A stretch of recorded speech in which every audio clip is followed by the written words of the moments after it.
Welcome everyone to this sociological review event, the first of two podcasting for sociologists webinars. And of course, if you're another sort of social scientist, we don't discriminate, don't worry about that. Or indeed any kind of academic. We're delighted that you're here. Today, we're offering you the inside story on storytelling, structure, and scripting. But first, I thought a few words about the sociological review might be useful. Many of you will know the Sociological Review Journal, the UK's oldest peer-reviewed sociology journal. But there's more to us than that. I'll blow our horn for a little bit. The Sociological Review Foundation is a registered charity whose purpose is to advance the education of the public on the subject of sociology and related disciplines. Our core work includes supporting early career scholars. We all know early career scholars can do with a hand up as much as we can offer it.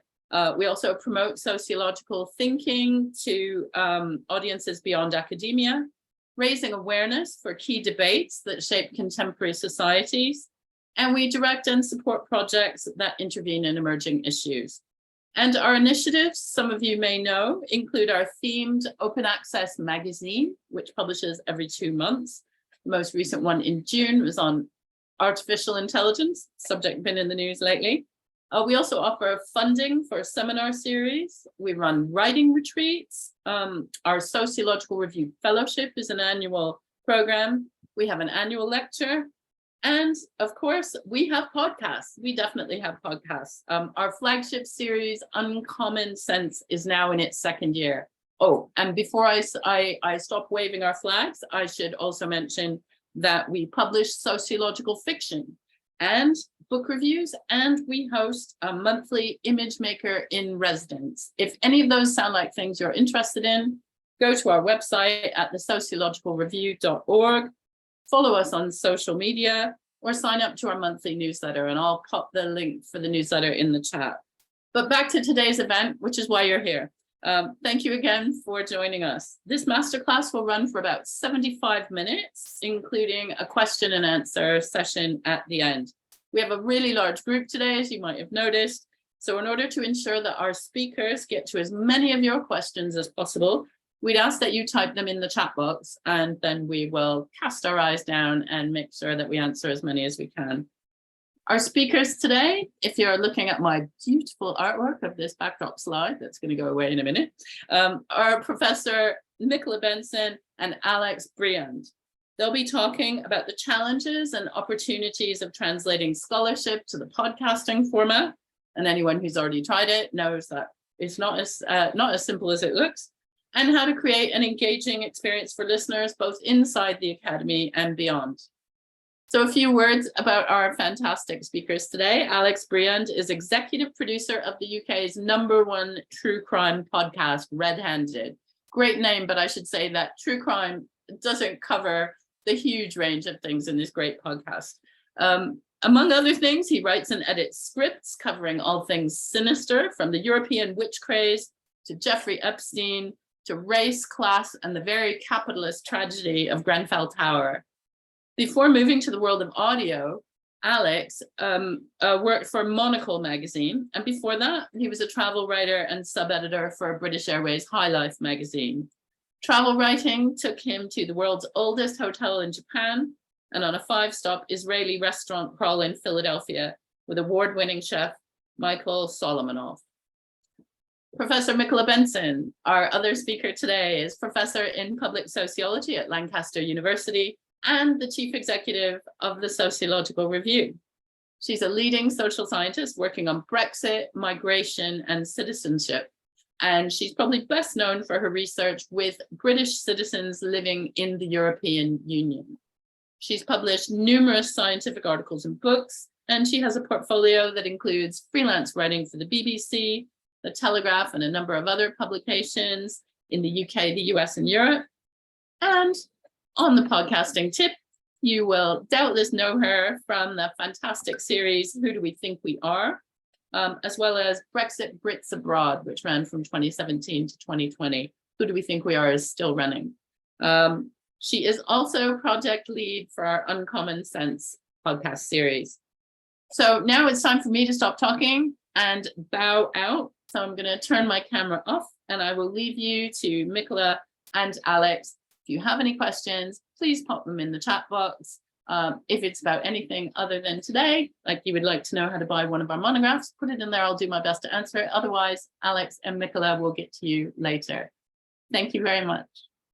Thank you very much, Karen, for that generous introduction. And there's a bit of a spoiler alert for one of my questions there, but we'll come back to that in a second. So Alex, I just wanted to start, Karen's introduced you as the executive producer of Red Handed, but I just wondered what the backstory to this is. What was your journey into it? Was it your lifelong dream to become an executive producer of a podcast? I wish I could say yes, but it's a bit more circuitous than that. But it happened very organically, and I'm thrilled that it did. I was in journalism before. I was in magazine journalism for about 10 years, and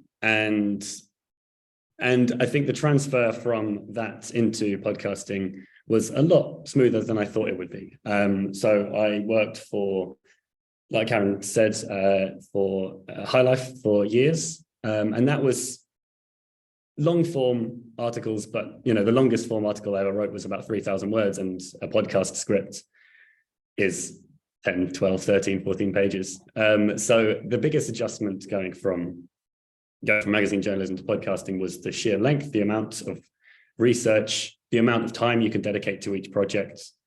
But other than that, it was quite a neat fit. And I think I was looking for a change. I was looking for a different medium. And frankly, podcasts were, I listened to more podcasts than I read magazines, I think was the obvious difference. So yeah, I'm thrilled to have got into podcasting and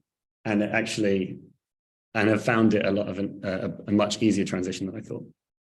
Now, I think, so this is where the spoiler alert comes in, because Karen kind of started to describe all of the things you do, but I think it would be really useful for us today to hear a bit about what an executive producer is. What do you actually do on a day-to-day level? Because I think, we all say executive producer, but we don't necessarily know what that is.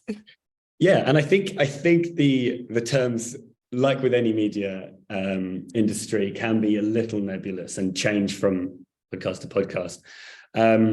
For me, because we're a small team, we're still only 6 people, and we're an independent podcast, it's still a little bit all hands to the pump. So I run the day-to-day management of the podcast, the production of the podcast, and I organize it. We're at the moment we're working on about a month to a month and a half in advance, because the stories we tell are not particularly timely. Sometimes we'll rush one through this actually in the news, but a lot of the time, for the main feed podcast at least, we like to take our time on it, tell the whole story, as opposed to being as reactionary. It's a world away from what I was doing at Monocle, which was I was mostly working on the newsletter, which was every single day. So there was 10 deadlines every day for each newsletter, and it was breaking news. So it was a lot more reactionary. This, we tell the whole story from beginning to end, which is the luxury of the medium we have. But sorry, can you remind me of the question? Yeah, the question is, what is an executive producer? And I suppose what I was really just hoping for is exactly what you've given me, which is to kind of lay out the various dimensions of the work that you do as an executive producer, because the production work, the kind of behind the scenes thing, is not something that, even when it comes to academic publishing, most academics are particularly familiar with, unless they've been a journal editor or something like that. So when it comes to thinking about setting up a podcast, thinking about the various different jobs associated with production work, I think is got to be I feel it should be a starting point. Having done this for 7 years now, podcasting, and all the things I've learned along the way, because I did not know all of these things before I started. Yes, you made a good point the other day that most people working in academia, it's a lot more, one person working on their own project and taking ownership completely of that thing, of a paper or a journal entry or whatever it might be. But for podcasting, it needs to be a team effort. Like you say, we have 2 producers and a content creative. We have the 2 hosts, So to give you a bit of background of how the podcast started, Hannah and Suruthi started it themselves, and they started doing everything. So they started off editing, doing the audio edits of the episodes, writing all the scripts. And now we have other people contributing scripts, but they still have a hand in them. But it is very multi-layered. So nothing will go all the way to the end without another person reading it, which is so crucial. I think if you're the person writing the script or whatever it might be, you're so close to it. Especially if it's a much longer thing and it's a much more involved thing, as I bet all academic papers are. There's a lot to it. There's a lot of curation involved, and there's a lot of not just acquiring knowledge, but then finding a good way to present that knowledge in a readable way. And so it's crucial to have multiple points along that where someone will come along and act as the audience. Someone will not just go in, dot the I's, cross the T's, and take out any howlers, any big factual inaccuracies. It's obviously that as well, but we have multiple stages in which you act as the audience, and knowing nothing about the story that's being told, you might get to the second half and say, hold on a minute, who's Hugo? You didn't introduce this character. Where the person who's writing it would know exactly who Hugo is because they've done weeks of research on it. It takes an audience a lot more, and especially in podcasting, where I think we'll get to this a bit later, but people might be doing a million other things at the same time as listening to a podcast. Absolutely. So it takes a lot of hand-holding and a lot of reminding people of information just by virtue of it being an audio medium. I think that there are some parallels, of course, in academic publishing, which are to do with signposting your argument repeatedly. But I really like that making visible of the team effort that goes into this, because much as, again, when it comes to academic publishing, much as we think that we're the lone producer of something, there is an invisible team quite often in academic publishing that brings that publication to fruition, even if that's been stripped back a lot in the last few years. But to get back to the point about producers and podcasting, that is a lot of different skills that are required from a production team. And I mean, I have, as I said before, with the kind of 8 years, so I keep elevating the number of years I've been podcasting. It's not as many as it's actually 6 years I've been podcasting. I've learned along the way quite a lot of different skills, some skills that I had, which are parallels with some of the other things that I had, and other skills that I don't have and will never have. So for example, when it comes to like sound design and sound engineering, I'm not going to be getting into that. So, I mean, I think you've already started to imply a little bit about what's particular about podcasting as a genre, but to your mind, as an executive producer of a podcast, what are you thinking about why people love podcasts? I think at the heart of it is, and this is what specifically makes it different from other similar forms of entertainment, like magazine articles, but also like TV documentaries, basically written or visual. I think podcasting is uniquely personal to people. I think on the one side, yes, people could be doing anything at the same time. They could be washing the dishes, they could be walking the dog. They could also be concentrating on something completely different and just half listening, which is a lot less involved sometimes than sitting down and reading a book. But also the luxury of sitting down and reading a magazine article, for example, is that if you are thinking about something else, you come to a paragraph and you go, I'm not sure what that means. It's because I wasn't really reading. You can just look across the page at the name you've missed or the explanation you've missed.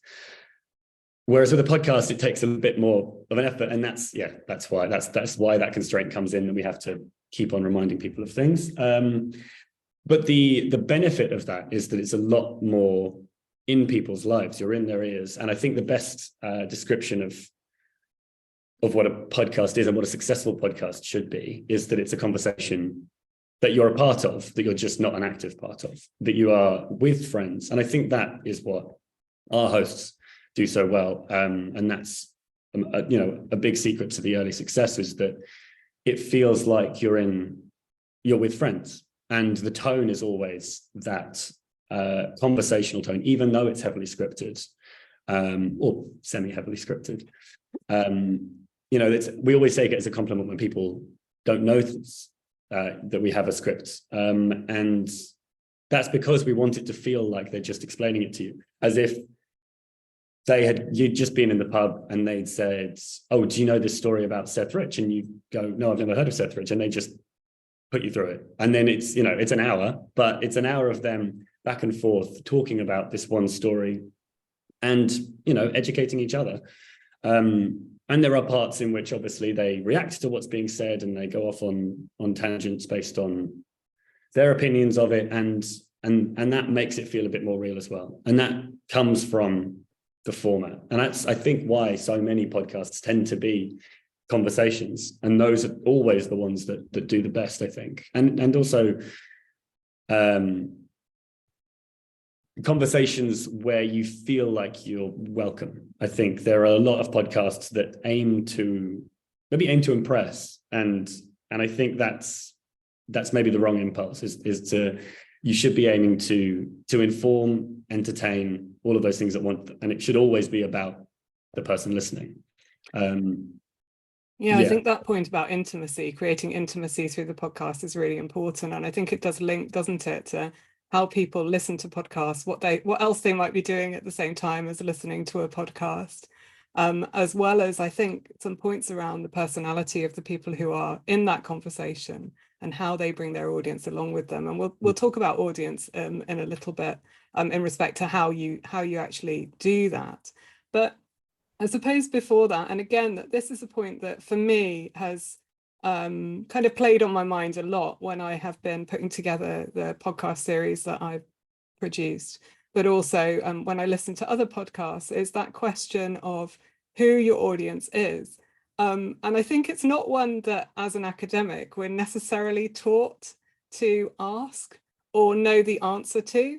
I mean, for those of you with us who've written a book proposal, how many times have you kind of put your hands up in the air and sighed when you ask that question on a marketing questionnaire about who your competitors are, or who your audience is, or who's going to buy your book? But I think that the difference there is that when we're doing academic writing, it's almost like we've got audiences already, whether that's our students, whether it's our peers, whether it's the other people working in our areas. But in thinking about podcasting as a medium for communicating academic knowledge further than those audiences, it might be useful to kind of reflect on how we might even find them, or even what we might do within our podcast to encourage those listeners to find what we've got to say interesting. Yeah, I mean, for us, it's easy because we know that our audience could be anyone. And I suppose where we are on the scale, there's a scale of, is it a podcast that's extremely specialized and you assume a degree level knowledge to even start listening to it? Or is it a podcast that's very broad and for absolutely anyone? And ours sits much more on that end of the scale, but also we, people like to feel respected and to feel like they're not being talked down to. And there's some considerations there. But I think our audience, we know, would need talking through weighty academic concepts if we want to bring them in to tell our story. But yeah, for sociology, for academic podcasts, it must be a difficult consideration, but it's a very, very important one, I think, to choose whether you want this to be only specialized, which podcasts definitely have their place, or if you want to broaden it out a little bit. And if you want to broaden it out, you do need to go over every single concept and ask yourself whether someone who has not done a degree in sociology, but has more than a passing interest in it and would love to get into it and to understand the concepts, you have to ask yourself whether they'll understand. And if they won't, then it takes just briefly explaining it, and that doesn't have to feel patronizing. I think that's the skill, I guess, is to explain things without. No one likes to be explained things that they already know, but there are ways and means to introduce things like that, and we do it all the time. And also, yeah, there's nothing worse as a listener than to listen to something you are very interested in and to just have no idea what's going on, to hear terms bandied around as though everyone should know them that actually you've never heard before. And it's because the person making the podcast maybe is in this bubble where everyone they know does know those things, and those conversations they have frequently, and it feels casual, but sometimes it's not as much. And I know, yeah, it's a very different format. I think that was the biggest. I think I said to you the other day, it was a big change for me, and this is not to talk down to academics, but when I was doing my undergraduate, the aim of my essays was to just impress the person that's reading them, to show them that I know as much as possible, to use as many complicated words as possible, so that they know that I understand. And that was the big transition, and that was me communicating badly.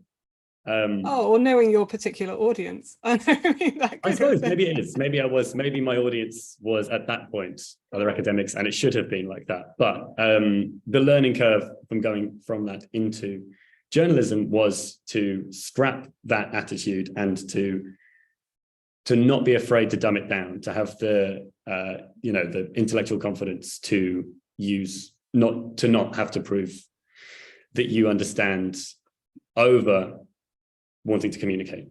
And if that takes explaining things, if that takes unpacking ideas, then that's fine. Yeah, as soon as you started to speak there about the, breaking down concepts, I remember a conversation with my dad after I was on the radio one day. He said, "Oh, you were very good, but you kept using this word and I have no idea what it means." And I think it was essentialization or something like that. And that, I think, was a really important point for me in terms of thinking, oh, okay, this thing that we've become very, very used to talking about as sociologists really isn't common sense. So we really do need to break that down in that way. I want to kind of move on to thinking a bit more about the core issue in respect to the conversation today, which is around script, storytelling and structure. And I want to start with, whether you could give us a sense of what the process is whereby you move from an original idea, so the initial idea for an episode, to releasing the episode, but with a particular focus on how you develop the content there. Yeah, it's an interesting question. I think that with what we do, often the story tells itself because we choose things. We are quite selective about the stories we tell for a range of reasons, and mostly because they're quite sensitive stories. But we do only want to tell stories in which there is an obvious story arc. But a lot of the time, those stories tell themselves because if we're dealing with a crime, if we're dealing with a serial killer, for example, you start with how their early life, how they became the kind of person that they are. Then the killing happens, and then they're either caught or they're not. And I think, a lot of the time our stories are quite linear. But we do have a lot of conversations about how to tell stories. I talk to our producers a lot about how to tell our shorthands, especially. So a shorthand is our second weekly show. We have the main feed, which is an hour long, and it's usually one story, and it's always a true crime adjacent kind of subject. And then shorthand is a bit looser, and they're 20 minutes, and it can be about absolutely anything. We did one about Princess Diana. I just did one about transhumanism. We did one about the phenomenon of one-punch killers, people who go out for a scrap after a night out and punch someone, and then that person dies, and what are the ethics around that. And I think when it's things like that, when it's something that's a bit more of a concept, you come to the content meeting, and you say, how about we did an episode about one-punch killers? Isn't that an interesting thing to talk about? And then the challenge is to find a story in that, which I guess is similar to how academic writing maybe goes. When you want to talk about a phenomenon, you have to choose case studies. It's the first step. But then, within the one-punch killers episode, for example, we sat down and talked about what was interesting about it. And I suppose what was interesting in the first place to us was this idea of masculinity and of the fact that there are people going out looking for a fight in the first place, the fact that there are so many men whose hobby it is to get as strong as possible. And I think there's something to dig down to in the culture there of how One Punch, how that phenomenon happens. So we chose 3 case studies. And within those 3 case studies, I think we had a beginning, middle, and end. We chose one to introduce the concept, just to give, I think we chose one that was quite cut and dry, an accident. And then we asked the question at the heart of the episode, which is, what are the ethics of justice in that scenario? Did they willfully know that they were entering into a situation where someone could really be hurt? And then on the other hand, they had no idea that it could end like that, and should it be murder or manslaughter? Those kind of questions to do with justice. We had an introductory case study, and then we had one in which it was someone who was cornered and just flailed out, and it wasn't their fault at all. They were just being harassed, and they just threw up one punch, and just by some freak accident, that person fell and died. And then at the end, we had one person who was supremely violent, like a real coiled spring, and wanted to, I hope I'm remembering right that we did go in this order, but yeah, I think in that way we chose the subject, and then the next question was, how can we make this into a story? And it's not always as simple as just talking for 20 minutes about the thing you find interesting. I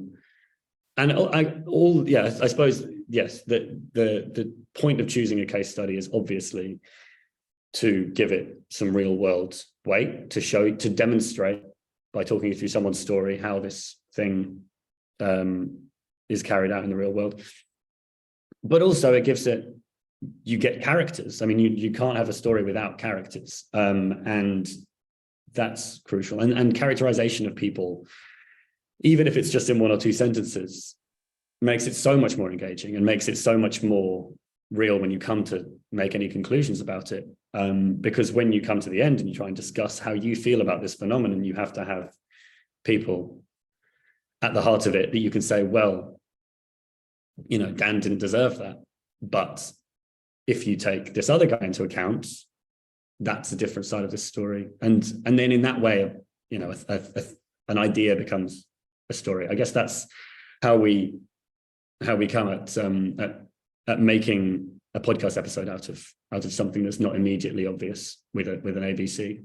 That's really interesting. I mean, it's a technique that I've used as well in the first 2 seasons of Who Do We Think We Are, where we have a couple of different events, I suppose, that are used to illustrate the point, one from the past and one from the present normally, to show the kind of the continuities between those. But the other thing I was thinking as you were speaking is that some of this is about building up a narrative structure that allows for a quite complex and nuanced understanding of a phenomenon, which I think would be really relevant for anyone who was thinking about podcasting on the basis of their research, for example, where, one of the big concerns about these kind of more forms of public engagement in respect to sociology is the extent to which people might be understood as dumbing down their ideas, or rather kind of underplaying the complexity of the phenomenon that they're talking about. So finding a narrative structure that works to both communicate in that clear way to your audience, while also allowing you to unpack over the course of a 20-minute, a half an hour episode, the complexity of the phenomenon, I think is something, tips around that are really, really useful. So thank you very much. But I want to go back to something that you said before now about scripting, because this is something that I increasingly do. In my first series, Brexit Brits Abroad, I did very, very light, if no scripting at all. And I think sometimes you can tell that. But with Who Do We Think We Are, the content is quite scripted, partly as a way of making sure that I am communicating in a way that could attract a broader audience beyond students and academics. But you said when you were describing Red Handed, you talked about it being heavily scripted. But I wondered if you could break down for us what it means to say that something is scripted, because I don't think it's as clear cut as it might seem. No, it's really not. And actually, it's not, it's far from completely scripted. And I think that's obvious to anyone listening to the podcast. There will be tangents, there will be opinions, and also things will be said in a different way. I think the reason I'm surprised when people are surprised that it's scripted, that I'm a little taken aback, because it feels to me that some parts of it should be obvious, but it's great that it's not. And the other secret to that is that the two hosts still write scripts. They write, just as many scripts as they used to. But then we've also got a team that submits scripts, and I'll edit those scripts, but also it'll go for another edit to the hosts. They'll both read it beforehand, and they'll change it a lot, and they'll make it more in their kind of language, which is crucial. I think that was the biggest learning curve for me as well, was, to stop writing in my own voice and to start writing in theirs. And that's a very quite a hard thing to do, isn't it?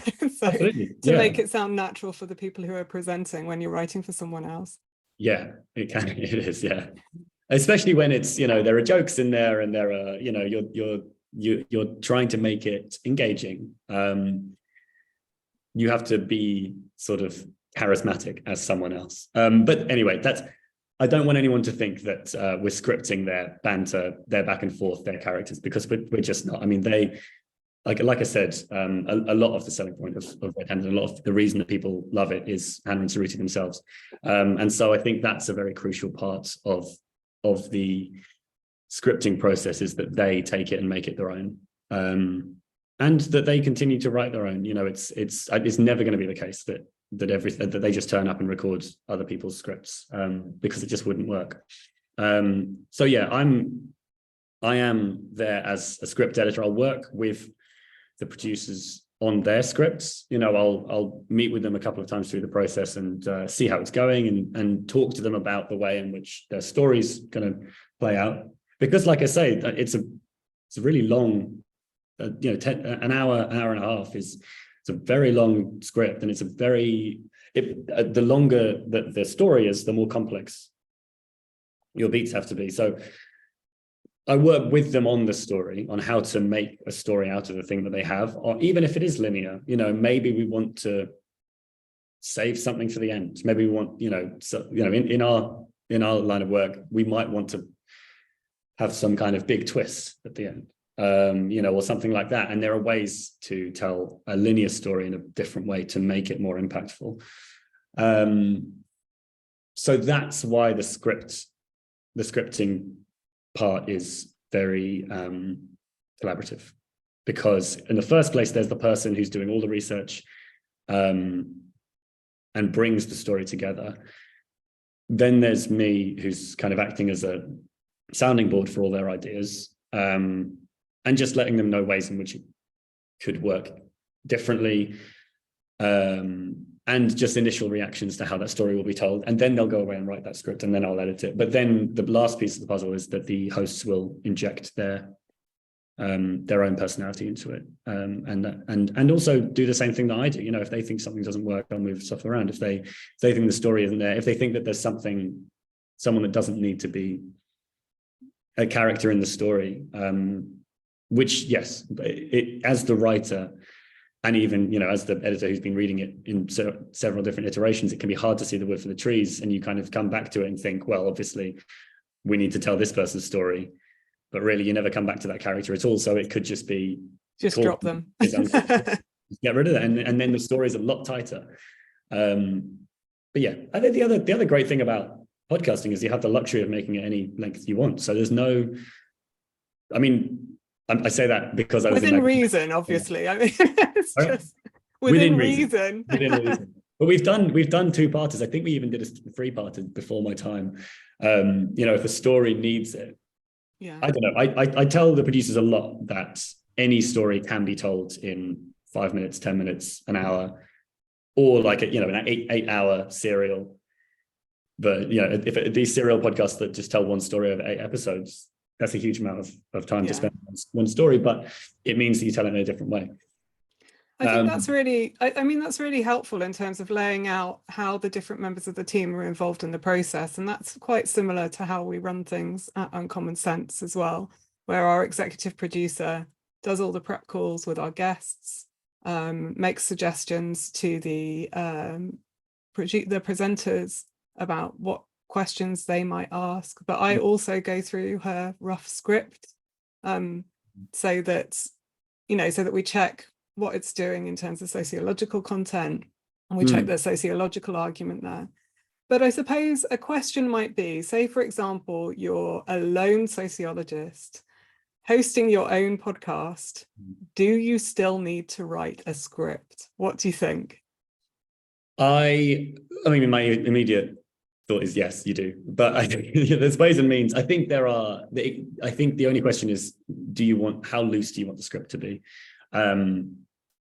Like I say, the reason I'm surprised when people don't think that there's a certain amount of scripting involved is because it takes a huge amount of research. It takes a huge amount of planning, and the story takes a huge amount of curating. So I think as much as it feels like you could do it on the hoof, and you know, if that's your passion, if you are a sociologist and you love it and you have one specific area of interest, you could talk about it for ages. That's not in doubt. You could pop a microphone down and you could just talk about your subject. You could fill an hour and it would be fascinating, but it'd be much stronger if you organized your thoughts. So put some structure around it through some kind of loose organization. Totally. Yeah. So it can be really loose. It can be really just, you know, bullet points of, I want to start by giving this example. I then want to move on to describing this other phenomenon. Then I want to counter it with this. And then I want to demonstrate that that is the exception that proves the rule.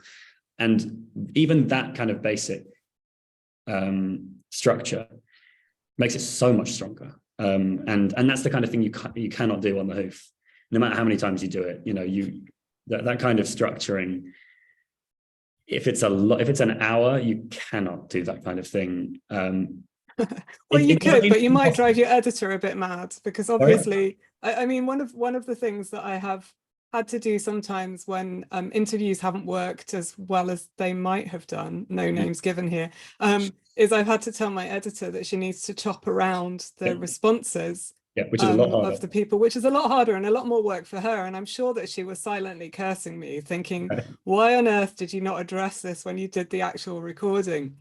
But yeah, I think that's a kind of a really important point. It saves work further down the line as well, and also just helps to produce something that I think is a bit more polished.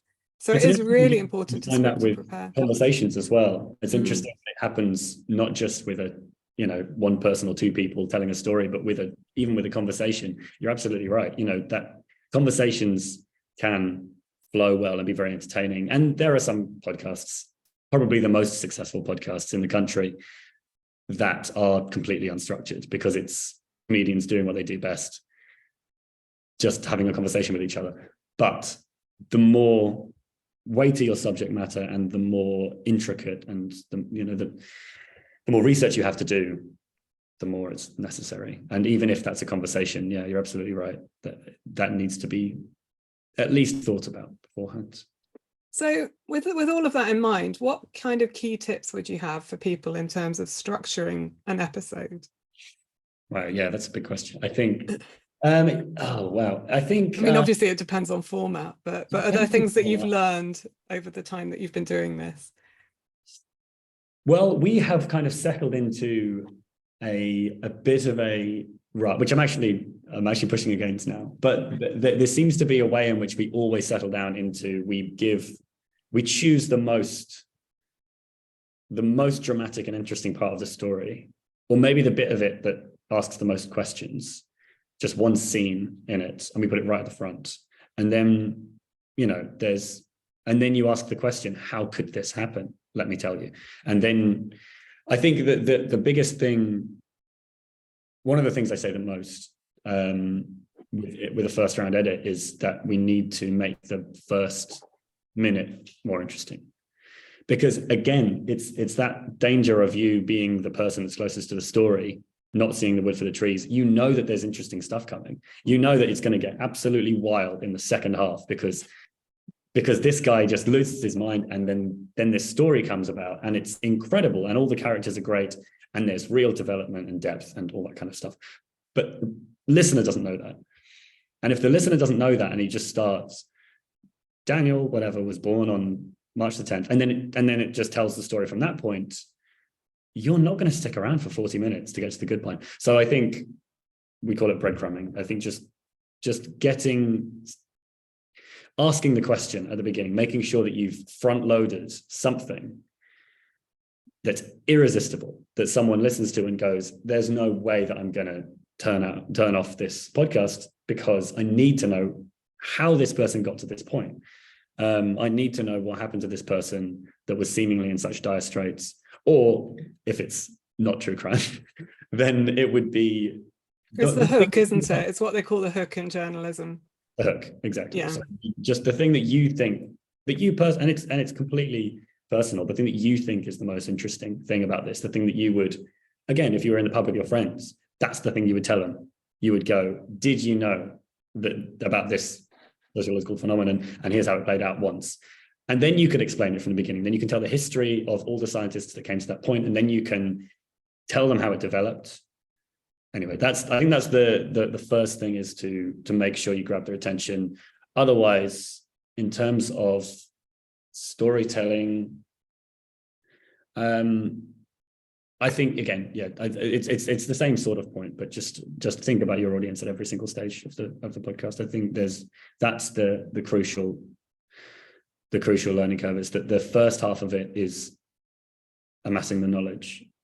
That bit is obviously important because you need to understand it, but there's an equally important second half, which is how to make that into an entertaining, digestible story.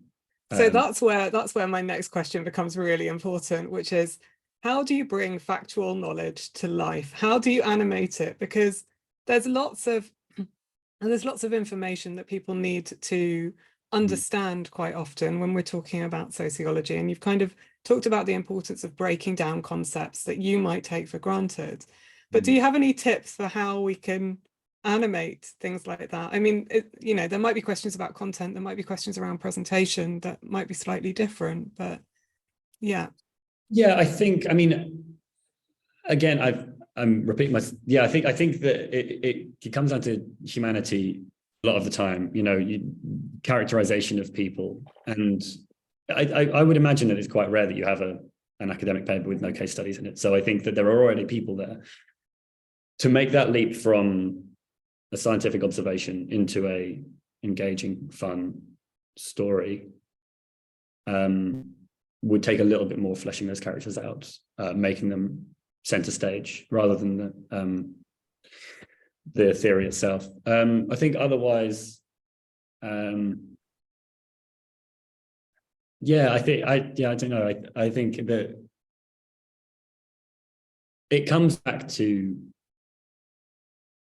and just comes back to entertainment. I mean, I think that's another way that you can be your own audience, is you can just sit down and read it through and just try and detach yourself from it as much as you can, and see if it's entertaining to you. And if it's not, if it's the kind of thing that can be a footnote, for example, or can be, if you want to find out more about this, then go ahead and read it. But that's not what we're doing here. And yeah, it's an understanding of structure. It's an understanding that you want to keep people always engaged, always wanting to find out the next thing. And if it's not crucial to the story, then it has to go. I think that's a very difficult thing, to let things go as the person who's closest to the story, because you think, oh, the story, this side story is so interesting, but it doesn't immediately get from A to B to C to D to the end of the story. And it's easier said than done to get rid of those things, and to even see that they're not serving the story. But if you really think about it, it becomes obvious. And you can make several drafts. You can just take out 3 paragraphs and see how it works, to try and, I mean, obviously, like I say, it's a long script. It's a very long time to be talking about something, but it's easy to get carried away. And especially if you're really fired up about this subject, it's easy to just want to include everything you know about it. But then I suppose that's where the discipline comes in. Or the editor. Or the editor comes in and just slices and dices and then gets rid of all the stuff you like. But yeah, it's about making it. If there's something that you don't want to lose, but it feels like it's tangential, make it part of the story and use it to tell us, to use it to move us from A to C, because there are ways and means of doing that. It's important to work on, you know, the last line of the first point and the first line of the next, to make sure that it feels like it's flowing well. And yes, there are ways of, I mean, it's another classic writing cliche, but show, don't tell. You know, if you have a point you want to make, find an example of it. Don't just tell someone that someone is cruel and evil. Don't just tell someone that someone's generous. Find a way in which they were generous. And if you have small details to bring it to life, isn't it? It's all about doing that. And I think that's a really important point, because, but also what really strikes me in this conversation, and we're running out of time, unfortunately, but we'll keep going for a few minutes longer than the time that Karen allocated us. But what really strikes me is how similar it is to the processes that we're quite familiar with as academics when it comes to writing. But because it's a different format, we might not recognize that from the outset. So all of the things that you've said, you know, that bit where you go off on a tangent, and I know at least one of my co-authors is in this session, where you go off on a tangent and you've added in this fantastic case study that really doesn't speak to your theory, and you're really, really devoted to it, and you really don't want to cut it. Yeah. But you ultimately have to, otherwise you have to do exactly as you said, find a way of making it relevant to what you're doing. So I think that remembering that we already have some of those skills is really, really, really important, I think. I wanted to come on to another skill that maybe we assume that we have as academics, which is to do with performing. Of course, if you're a presenter on a podcast, one of the things that you're doing is performing, and certainly in my experience, that there's a slight difference, I think, because of how you don't know your audience in this case. So as a lecturer, you might assume, or the students might assume, that you have some authority to speak on the topics that you speak on, and you have a kind of a captive audience. And I am oversimplifying, by the way, because that isn't always our experience when we're standing on the other side of the desk, talking to those large groups of people. But when it comes to podcasting, and particularly if you're shifting to a different kind of audience, so not an audience of your peers and not an audience of your students, that authority can't necessarily be taken for granted in the same way. So it's a slightly different type of performance. And I suppose my question related to this is to do with how you bring that different audience along with your expertise. I think for us, and I'm speaking for the host, but I think that it's all to do with confidence. Obviously, confidence, as you know, in the basic way, and just in terms of, you know, feeling like you can send your thoughts out to hundreds of thousands of people. But it's also, I guess you could call it an intellectual confidence, or a confidence in every word you're saying. You know, they have an opinion on everything, and especially we're dealing constantly with very, very sensitive subjects. And the reason that we feel comfortable with that is because we're very rigorous about what we talk about and how we talk about it, and the way in which we talk about it. And, you know, it's a very high wire act, and I don't envy it of them, because they have to feel like they can talk naturally because of what podcasting is. They want to feel like they're among friends, but they're among friends who could be wildly different people. You know, they could be all over the world and have completely different opinions, and we want them all to feel included. But by the same token, we don't want to sacrifice the way in which we want to tell the story and the way in which we think it's respectful to tell the story. So people will always have, I mean, the bigger you get, the more opinions there are, and the more different opinions there are, and the more your audience grows and isn't the same audience that it was at the beginning, who all tended to agree because they were drawn to this very true crime podcast. Now we tell all sorts of different stories, but I think that the confidence in the way we tell the story is the same, and maybe that is the secret. I think I think it would be the same in academia. I think you're also dealing with sensitive subjects, and you're also dealing with real people, and the way in which you approach it and the ethics of how you approach it is probably, I assume, always in question, and you are very aware of that all the time. But I think once you've decided, you need to stand by your every word to make sure in the first place. This is another reason to script things, because you don't want to just say something off the hoof about something that's sensitive. No matter how much no matter how much you've worked on it, you don't want to just assume. And yeah, we could not do what we do if it wasn't pre-prepared, because we need to know that we're on the right side of things. Yeah. Is that the yeah, same? That's really, really helpful, I think, in terms of like how you always, I suppose what I'm taking away from this is how you always consider your audience when you're preparing your script.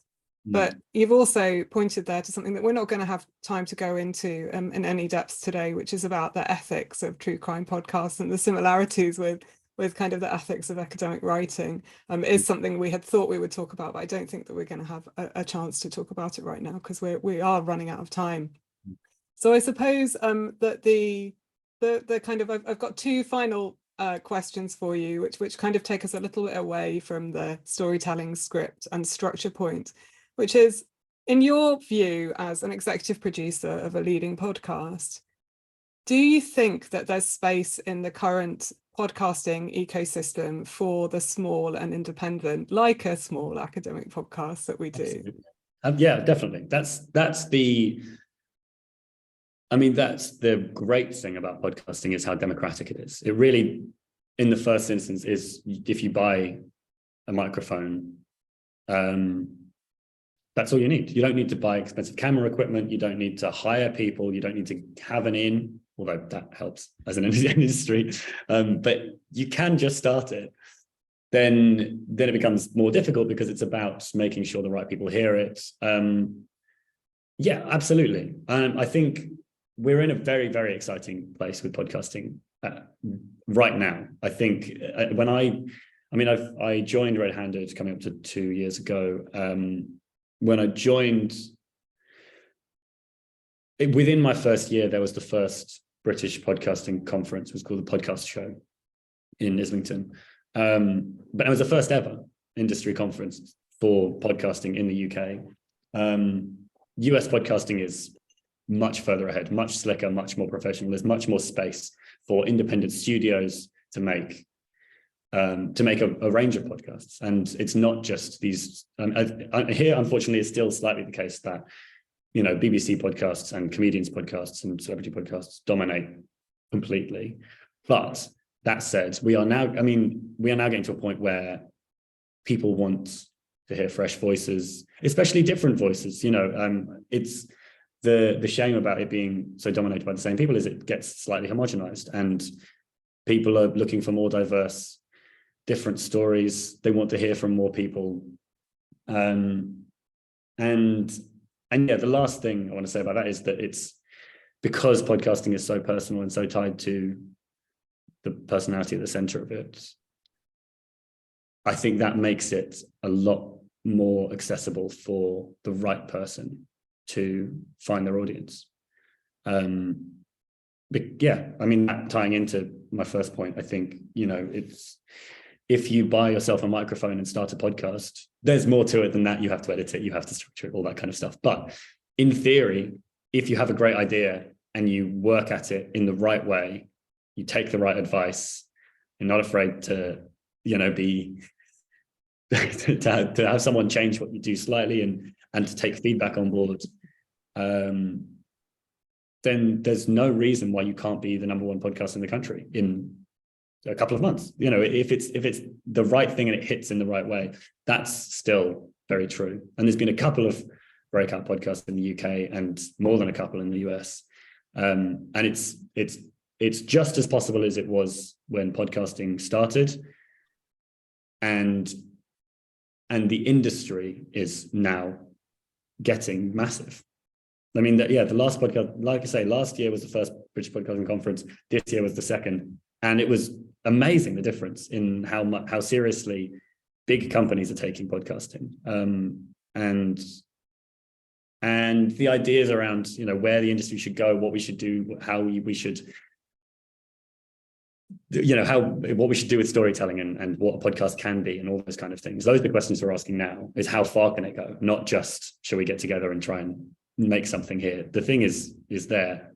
The industry is there and the audience is huge. It means there's a lot of competition, but and we're going to be talking tomorrow with Fiona Sturgis about the kind of the prospects in respect to kind of promotion and marketing of podcasts, because I think that's a really big part of that emerging landscape in the UK now as well, in terms of, you know, podcast journalists, podcast critics, all of that kind of thing. So the broader kind of intermediaries within that field as well, I think is quite important. But it's good that there's still hope there. Totally. I also want to say that it's not just, you know, I guess what I was saying was you can skyrocket, but also if what you want is to communicate to a smaller number of people, then do that. You know, if you want to make a great podcast about your very niche interest, do that. And then the people that also share your niche interest will listen to it and love it. And, you know, things like Patreon are that's how Red Handed started. Just very briefly, you know, it's a way for people to pay directly to creators. And that's a great way for people to start funding you, just, you know, £5 a month at a time. That's really helpful, Alex. And I think we should go over to the Q&A now, because the questions are coming into the chat. But I just wanted to like highlight one of the things that you said to me yesterday about what we should be aiming for with our podcast is that it has to be worth the time to listen. And I thought that was really, really helpful for thinking about how you center your audience within that, asking the question of, well, you know, how do we keep their attention for that? However, whether it's the 10 minutes, whether it's the 20, whether it's the hour, probably an hour and a half is pushing it a little bit for me anyway.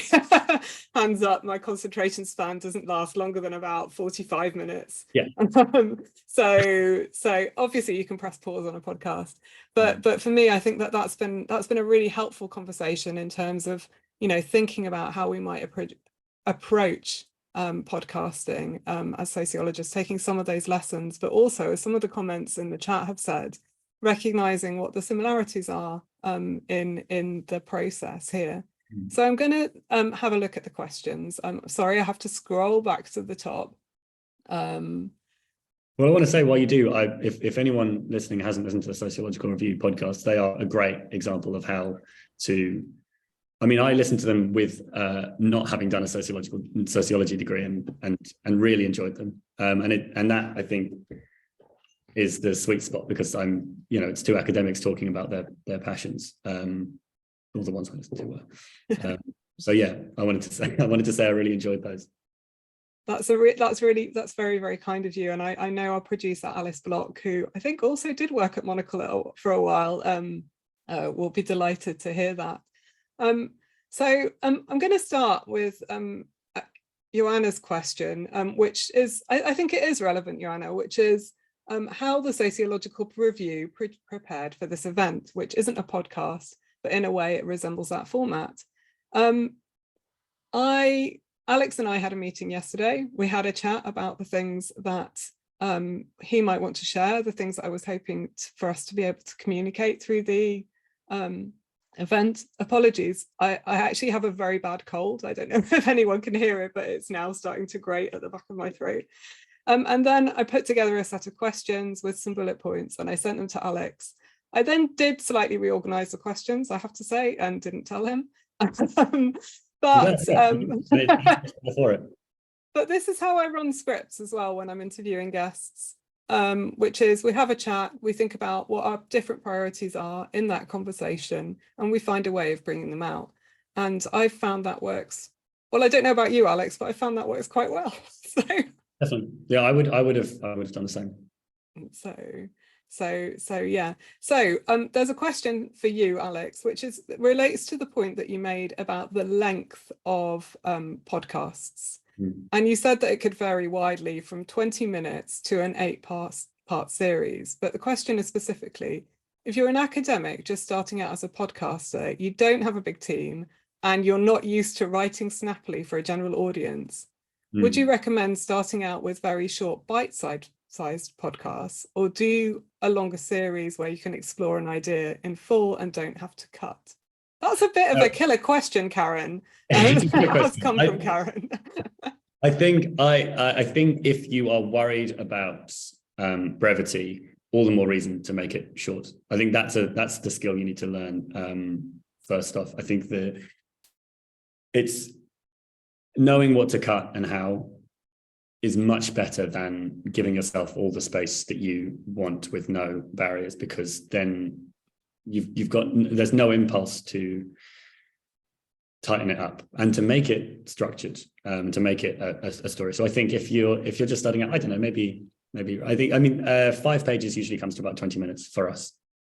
And I found that is a great length to introduce a concept, give a couple of examples, and wrap up. And whatever the story is, whether it's just the story of one person's life, or whether it's exploring one particular concept or a group of people or a cult or something, whatever we're exploring, 20 minutes is a really good length. 5 pages of bullet pointed script, I think is a good place to start, and see how you get on with that. And if it's way too long, try and cut out what you can, and see. But then again, some things do deserve a whole hour's worth, and maybe it should be that. But it's an interesting exercise, I think. Yeah, I mean, it strikes me that it might be a little bit like that. How do I get my argument into 8,000 words kind of conversation? And a lot of it is trial and error, and it's about, writing and rewriting and editing and re-editing. But the other thing that I think might be useful in terms of anyone starting out is to actually get a group of people that you trust to provide you with critical feedback before you put something out into the world. And maybe people who have a variety of different levels of expertise about what you're talking about. You might want some people who have no familiarity at all with the topic, depending on who you want your audience to be, of course. And that's what we did when it took us a year to develop the format for the Sociological Review podcast on common sense. And we had some missteps along the way, I would say, and those have not seen the light of day, thank goodness. Yeah. But it didn't come out of nowhere. It was a process of getting quite a lot of our peers to listen to it, and a working group as well behind it. So not a formal team, but I think that's quite useful. Yeah, and if I was lucky to come into a podcast that already existed, and there's a lot of skills within the team, and some of them I don't have the first idea about, and also I definitely don't have the skills to host. I think if it's starting from scratch, there's a lot to it, and there's a lot that needs doing. And even things as nuts and bolts as the audio edits are very important and very skilled. So I think I think getting people involved in any capacity is always going to be really useful, at least as a sounding board. Definitely. We've got a question from Joshua Hurtado about storytelling skills. And he's asking, do you think there's a fundamental difference between telling the narrative of a journal article and telling the narrative of a podcast episode? And he says he's asking because it seems that with journal articles, some of the points that you've made, Alex, seem equally relevant. So the signposting with topic sentences, grabbing the attention of the reader, that famous "so what" question that I'm always reminding people to include in their articles and in their funding applications, but also being clear of the takeaways. So his question is there a difference about the style of storytelling in podcast, or is it more related to the performance, the intrigue and passion in which we tell the story in a podcast? Yeah, I think at the heart of it, a good story is a good story. And the way in which you tell it varies, but I think all the main beats, which is why I could become a podcast executive producer from being a magazine editor. It's the transfer, and it's also why academics would make such good podcasters, because telling a story, presenting an idea, there are huge amounts of transferable skills there. You are telling a story, you are communicating an idea, and then everything else is nuance, is the way in which we want to present it. And with, I suppose, moving from academia to podcasting, yeah, there would be massive differences in terms of how you tell it, in terms of your attitude to it, in terms of how candid or casual you are. There's a formality difference, all those kind of things. But those are all to do with tone. And I think that if you can write a killer paper, you can write a killer podcast. There's just a learning curve with the new format, which you'll just have to, you'll have to go through, but it's eminently doable. That's fantastic. So a slightly different question here, which is about interviewing, and this question has come in, and that says that they're working on a podcast that interviews people about their experiences. How do they make sure they get the material they want and need? So it's really a question about tips for being a good interviewer for an interview-based podcast. Well, I've never worked on an interview podcast, but I've done a lot of interviews as a journalist. And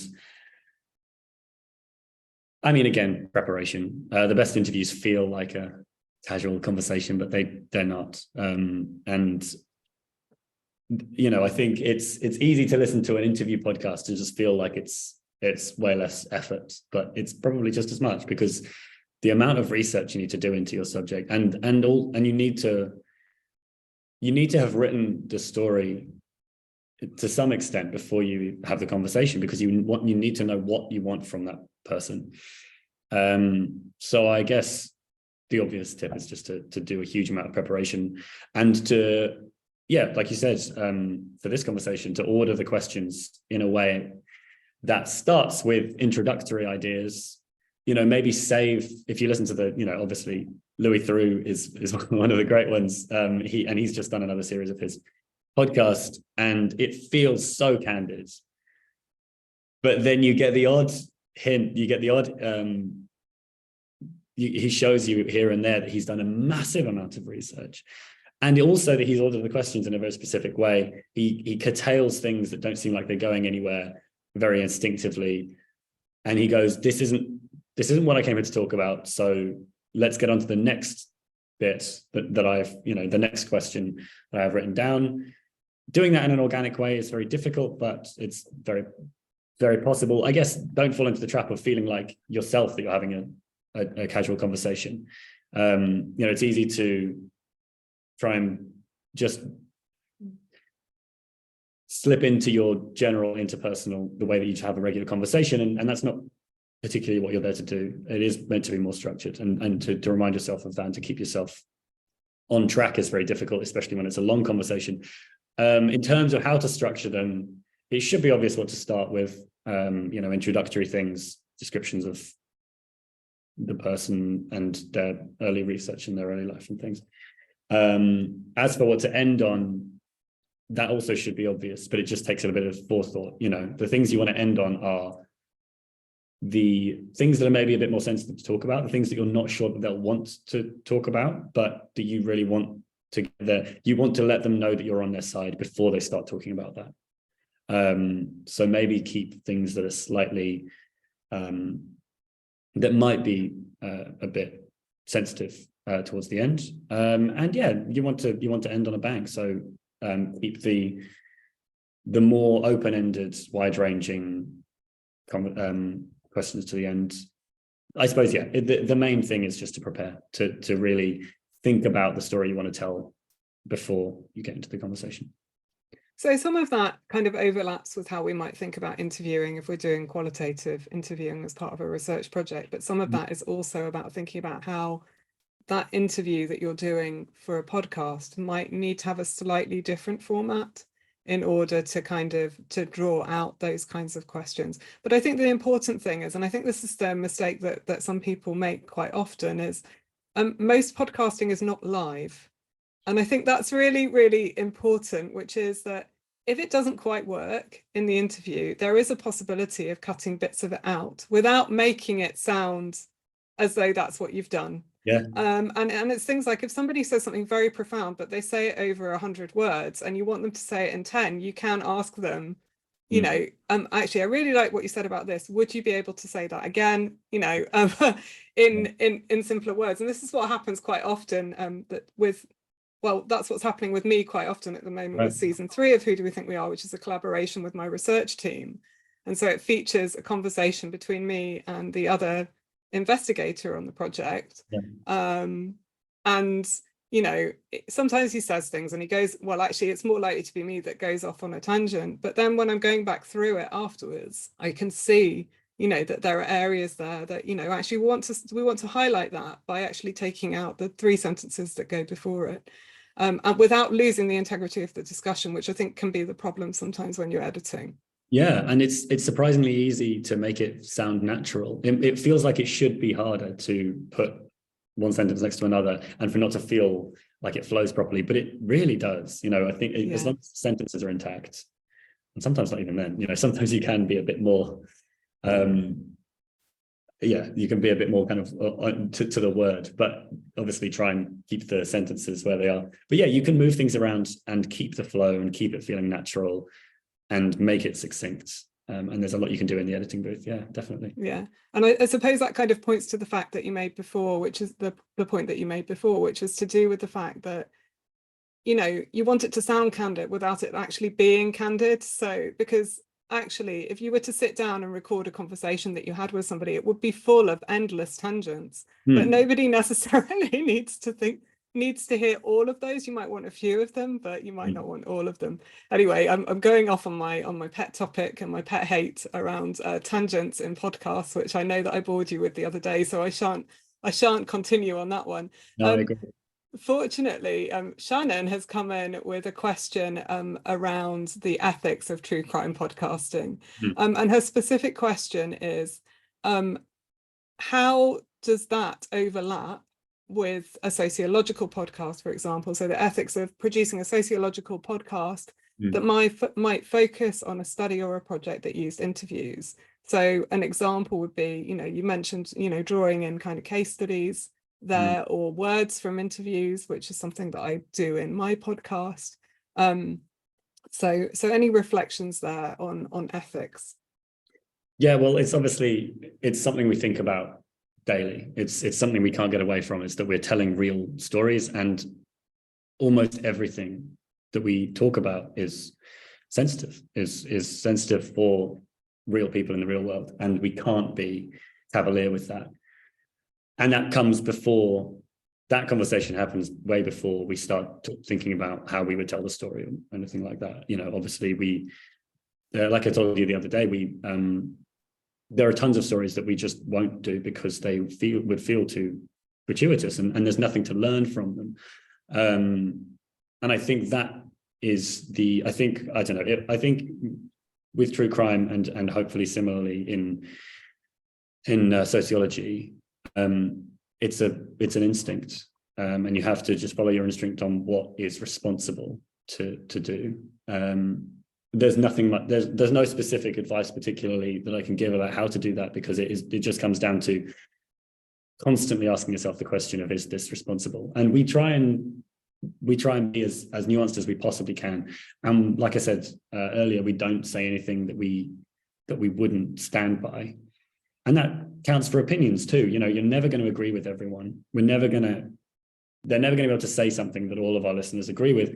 But as long as our listeners trust us to, you know, we can have differences of opinion, but as long as they trust us to have done our research and to know what we're talking about beforehand, then the the format works. They're like I said, they're in on the conversation, so they have to feel like it can be a friend of theirs that's saying this and they disagree with them, but you're allowed to disagree with your friends, but you trust that they're coming from a good place.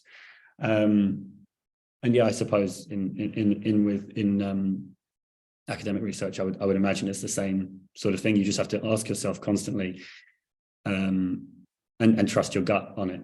And we're telling all sorts of stories. We did a whole series on Black Lives Matter, and like you said, we covered the Grenfell tragedy, and those are things that some people would say that who are we to tell that story? And the way in which we, I suppose, justify that, the way in which we try and make that into a respectful thing is to use their own words and to take their guidance, take the people at the heart of the story's guidance on how they want the story to be told, which is easier said than done. But yeah, in terms of the ethics of true crime, it's always just an instinct, and you can tell. We have content meetings where we come up with all sorts of ideas, and it's quite often that someone will have just found something that would fit but just doesn't feel right. There are two stories that the hosts say they'll never cover. I think Jamie Bulger's one of them. There are stories that would there's nothing to be learned, and I think that's what I love about true crime, is that there's always something at the heart of it. And I would always say, there's so much to be learned at the extremes of human nature, and that's where we are. We only tell stories that exist on the extremes of human nature, whether that's avarice or bloodthirstiness or psychopathy. There are 100 different ways that you could say that white collar crime is the same, but I think it's dicey to play with that, to tell stories in that way. But I think the reason we're doing it at the heart of it is because it's fascinating, because it's illuminating, and because we learn a lot more about who we are, and that, I imagine, again, is the same in academia. I think that's really helpful. And I think that, I suppose, coming at this from the academic point of view, I think it's important to remember that we do operate by a whole host of ethical codes, and there's no reason why, when we're podcasting, those need to be any different. So if we hold particular values around how you work with the people that you have, who've taken part in the research that you've done, if you have particular principles relating to what that relationship should look like, there's no reason why your podcast can't be built to reflect those as well. There isn't just one format. There are possibilities for you to do it in that way. So I suppose my sense is, I'm not podcasting anything that I wouldn't write, if that makes sense. And I think that's really important. I'm not being driven by a need to sensationalize, which I've been very critical of in my writing. So as an ethnographer, there can be a tendency for ethnographies to sensationalize particular issues as a way of drawing people in. That's not my game. I don't do that. Don't like it particularly. Leave it to the people who do. So I would never do that in my podcast. And I think that's the kind of, like, stand by your ethical principles and your ethical practice, and build your podcast with an understanding of that built into it. And the pressure can be, your audience, again, coming back to the question of audience, is suddenly anyone. Absolutely. Once it's out there, anyone can be listening to your podcast. So even more reason to be able to stand by your every word and stand by your ethical principles, and to make sure you're telling the right story. Yeah. Well, that's a really fantastic point to end on. There has been one final set of questions in the chat, which is to do with how you host your podcast so that it gets onto multiple platforms. And almost any podcast host will give you the opportunity of doing that. So there have been various recommendations there. So I hope that's left everyone with a lot to think about. Thank you for joining us, everyone who's here in the audience. And sorry, I can't see you all, but I'd also I've got another set of thank yous before we log off. Thank you to Karen Shook, our Senior Communications Officer, for suggesting and organising this event. She also did a prep call with me, I should say, to Joanna beforehand, to kind of talk about how we both were imagining the event to be. I should also say thank you to Danielle Galway, who's our events manager at the Sociological Review, who will have set up all the ticketing relating to this. Thank you, of course, to Alex. It's been absolutely fantastic. And for those of you who didn't pick this up, because I'm not sure Karen said it at the start, Alex is actually joining us from his annual leave. So he's gone above and beyond in that respect. And I think I will just remind everyone to check out the Red Handed podcast and to check out our podcast offer from the Sociological Review. There is something there for everyone, I think. So thank you all very much and wonderful to see you. It's been a pleasure. Thank you.